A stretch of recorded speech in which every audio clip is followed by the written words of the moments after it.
This is a crazy story, and you'll probably call me stupid for not going to the authorities about it, but my reputation is already ruined. Everyone who knew believed it. Believed him, rather. So I had no choice but to get ahead. I didn't know if things would turn violent. I didn't know what he was capable of, obviously, but it was the only way I could think of, and sometimes I still can't believe I beat him. But let's go back to the beginning. I started dating my boyfriend, Chad, about a year before the pandemic hit. Everything went great. He was sweet, thoughtful, and a great problem solver. Exactly what someone messy, life messy, not home messy, like me needed. He grounded me, but I didn't know what lurked under the surface. Everything went down a couple years ago, and everyone was panicking in the world, so we moved in together to create the bubble that they wanted us to have. We also thought that it was a good idea to save on rent and all that kind of stuff. I was lucky enough that my lease was up in 2 months, and my landlord let me go without asking for the penalty fee. Some moving companies were still working in our town, and our jobs went fully remote, and it seemed kind of meant to be. We set up our offices. Well, Chad did. He's the techie one, not me. In hindsight, that was a mistake. But the spare room was our shared office. If one of us had a meeting, the other would leave for a little while and work in the living room. I won't go into details about our jobs, but Chad had a lot more hours than I did. I would finish my stuff pretty early. Earlier than I would on a regular office day, and then I had more time to myself than him. I started cooking more, reading more, and exercising more, if you can believe that. My mental health was so much better, but I had a feeling that Chad wasn't doing so well. I told him to take more breaks. His job seemed to want more out of him than before the pandemic, and that wasn't fair. He wasn't getting paid more or anything, so I read some things online about separating your office space and your life space, even while working from home. We had more money since we weren't going out and saving on rent, so I bought him a new computer. Again, I'm not techie, so I had some help from the guy at the store so I could buy the right gaming computer. I told him that when he was done with work, he had to go to our room and use that computer for just fun if he still wanted to be connected, and I was serious about it.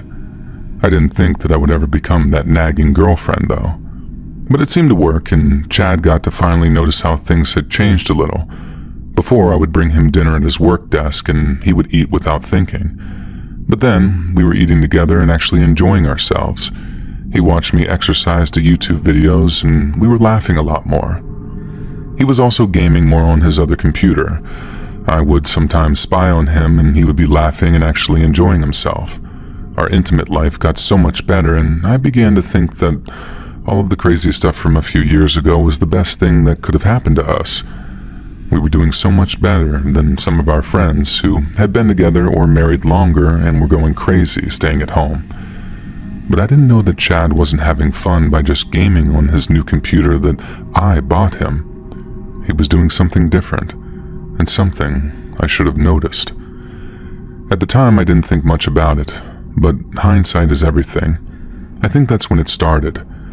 My friend Paula sent me a message one day asking how everything was going for me. I told her great because it was the truth. I was doing better than ever. She said good, but what about work? And that was confusing. Work was perfect, and I told her that, and she didn't ask anything about it again. But I believe that she had already discovered what I would only find out months later. Another time that it should have alerted me to something weird was when Chad was having a gaming session with his Discord on, or whatever. I don't know how that works. I had made it a point not to go into the room when he was winding down with gaming, but I needed my charger, and it was just for a second. I was leaving when I heard something like, "Man, she's just the hottest. I can't believe you got her to..."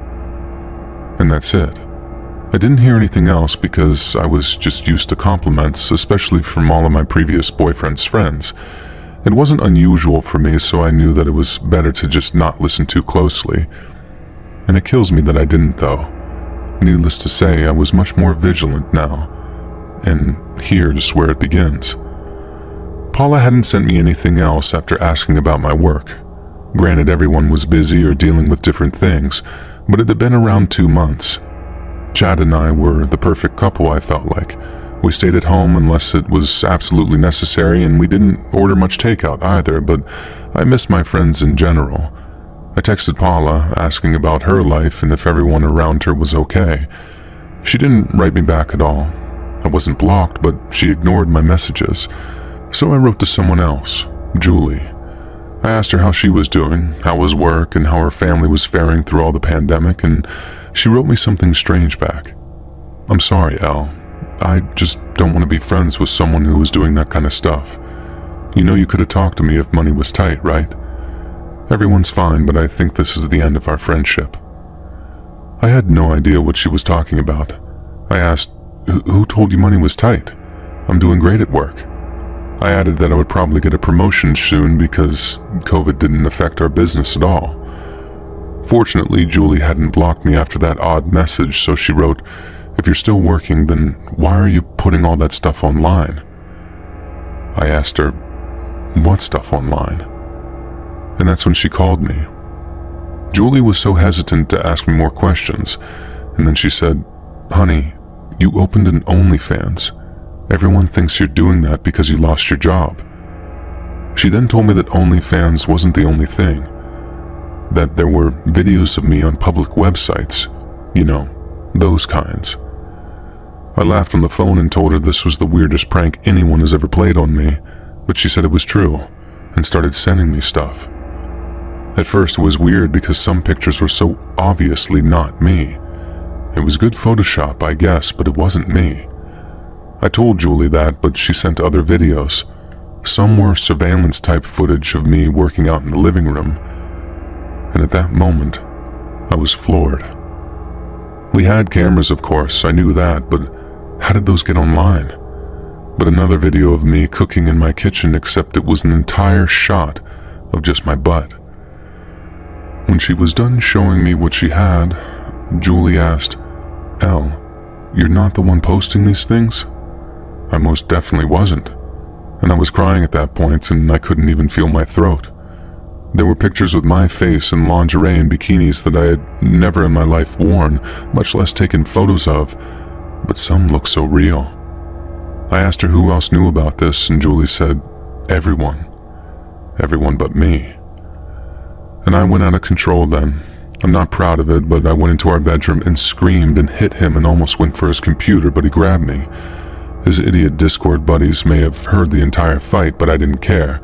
They had probably seen those things too. Chad shouted in my ear, "What are you doing? Why are you acting like this?" And I broke out of his hold, even more enraged. I couldn't believe that he would ask that question of me. The audacity. But I guess that was part of his personality, to pretend somehow. And I told him I knew everything, and I wanted him to take everything down now. And I kept yelling, and through the adrenaline haze, I felt like I had to leave, immediately. I grabbed a bag and started packing, and that's when Chad changed. But again, looking back, I misunderstood him. I thought I was in big trouble because he grabbed my face and looked straight into my eyes, telling me that I was not leaving under any circumstances. I told him he was crazy if he thought that I was going to stay with someone who had done something so crazy to me. But he laughed. I thought I was probably going to get out of there by scratching, biting, fighting my way through him. I was ready for the fight of my life. Instead, he started laughing. And he wasn't angry. He wasn't confused or even pretend confused anymore. He was relaxed as he said, "You're not leaving. You're not leaving me. And you'll never leave me. You're mine." Again, I braced for the anger that I thought would come or the threats of physical violence, but they didn't come, and I got brave and said, "Yes, I'm leaving, and I'm telling everyone the truth." And he laughed some more, and that's when the real threats came. "Well, if you leave me, I'll release more. I have much more than what I've already uploaded." I mean, if my tapes were already on OnlyFans, then what else was there to do? But he said that he would make more, and make worse things. He would use more Photoshop and other stuff to make things look even worse. And look, I didn't understand much, but some of the pictures Julie sent me were already very intense, and I just didn't want more. I just threw my bag to the ground and said something like, "Why did you do this? I was the perfect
And that's the day that I changed all the passwords. I added an extra layer of security and made sure that they were erased from his computer and only in mine. I had searched a bit about how to do that. When he asked about it, I told him it was my OnlyFans and my image, so I was taking over from now on. I said, as a woman, I know what entices men, so I can do this better than you. Don't worry because you still have input because you have good ideas. But that was all a lie. But I wanted to do it. At first, Chad accused me of wanting to shut it down and tried to threaten me with sending videos to my parents. I told him he couldn't do that, and I would accuse him of sending revenge images to get him in trouble, which was illegal. And he then started talking about laws or something, and I just got kind of lost there and a bit scared. And so I switched it up. I said that I would tell all my fans that he was a jealous boyfriend who couldn't stand having a popular girlfriend. Chad knew some of his friends were subscribers and knew that he wouldn't want to look bad, and so he shut up. I still did some of his ideas, but I started on my own. And once the world started opening up a lot more, I felt ready to start going out again myself. I joined a gym, got newer, sexier clothes, and opened a, let's say, legit social media where I posted myself and some poses at the gym, and I pretended to exercise and use the tightest things I could find. And Chad was angry about that. I told him that if I became an influencer, we would earn so much more money, bring more people to my OnlyFans, and maybe we could just both quit our jobs and travel in time. And he didn't say much to that, but I knew that this was starting to get to him. Now, I never really got famous, so don't look me up because a lot of those things already don't exist, for the most part, I guess, as far as I could get rid of. But a pretty girl posting thirst traps online does get some attention. Comments from men rolled in en masse, and there was some collateral damage because my family actually saw that Instagram. But that was my front. It wasn't anything bad, it was just sexier than what they knew me as. I told those who asked that I had gotten into fitness during that whole period of time and wanted to show people how great it was, and that's it. I don't know if someone knew, probably, but I don't care, so at night, I would handle the adult website stuff and answer people on my legit one. I wrote comments publicly so Chad would see them, and I also stayed up answering DMs. He would ask what I was doing, but I shut him down, saying it was part of the business. I said that he didn't have to worry because I wanted him to handle the money. I didn't care how much I was making, where, how, or what happened to it, and I let him do that because it was the best way to keep him busy and worrying. Every time a new payment came in, he wondered where it came from, and I played dumb. I think that was some guy who wanted to send him dirty underwear or something, and I never did, but I said something crazier every time he asked until he stopped asking. And on my legitimate socials, I started posing with men at the gym, the big men that drive other men crazy, and Chad wasn't like that at all. He was a skinny, nerdy guy, and this isn't an insult. That's literally my type. I don't really like muscles. And I also talked at home about several other things, like this trainer having the biggest arms, or that guy with the designer gym wear also had a nice car. These were stupid things that I didn't care for, but this was what broke the camel's back, for Chad at least. I got home from the gym after an afternoon of posting stories with two pretty big gym bros, and he had packed my things. He said he couldn't date a woman who was flirting with other men and doing OnlyFans and exposing herself like that just willingly. I was flabbergasted, but I said nothing, and in my head I was absolutely exploding. The audacity again, the hypocrisy. I wanted to grab my stuff and skip happily out of there, but I just acted confused. I told him that this whole thing was his idea, that he started it. And Chad said, "Well, I'm ending it then." I asked, "Well, what about him telling my parents and my work about it?" And he said that he had erased every trace of me from his life and his computer already. He just wanted me gone as soon as possible. And he also said that he didn't want the money. Well, I grabbed my things, showed up at Julie's house and told her everything. She was happy for me, although I hadn't been a good friend during that entire time. And a week later, I was in a brand new apartment, paid for and furnished with my extra earnings, and slowly but surely I just started shutting down the rest of things as much as I could find. Doing less and less to avoid any red flags, I guess, and I was just paranoid about Chad figuring out what I had planned during that whole process. Some things remain, because obviously the internet is, sadly, forever, and I will never be able to get rid of all that was uploaded or what I sent privately, but I got away from Chad, and although I'm not proud of my methods, I'm glad that I took as much control as I could, and I beat him.